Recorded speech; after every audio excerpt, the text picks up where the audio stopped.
Want to create and edit videos with Microsoft Clipchamp?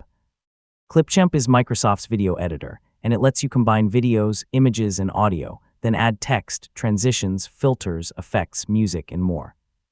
In this guide, I'll show you how to use Microsoft Clipchamp from start to finish in 2026. First, open Clipchamp on your computer.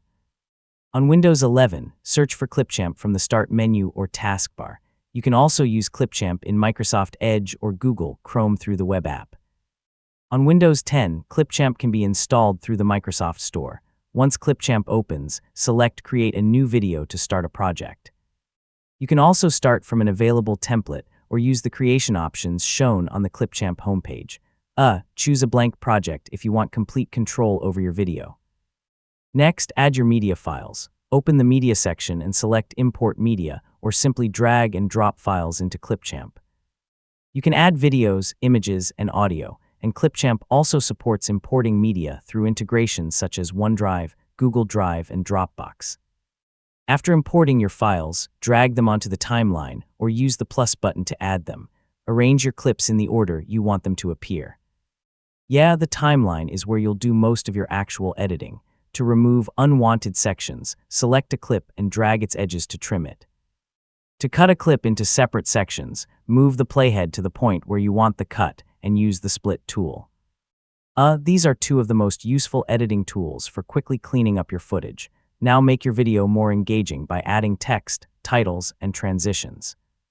Use the text tools to add headings or captions, and use transitions between clips when you want smoother scene changes.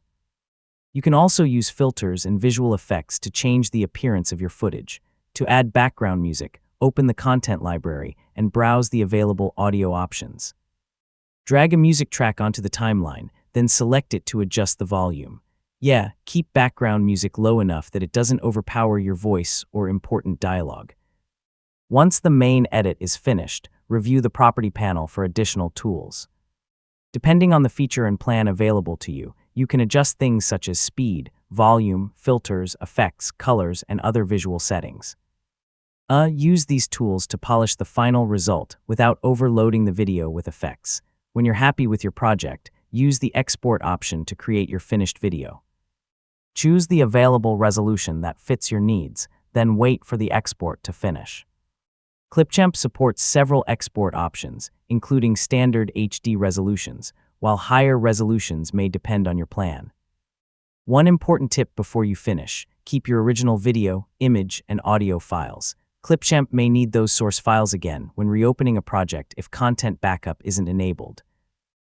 Keeping your originals safely stored can help prevent missing media problems later, and that's how to use Microsoft Clipchamp in 2026. You can create a project, import your media, edit clips, add text and transitions, enhance your audio and visuals, and export the finished video. Thanks for watching, and I'll see you in the next tutorial.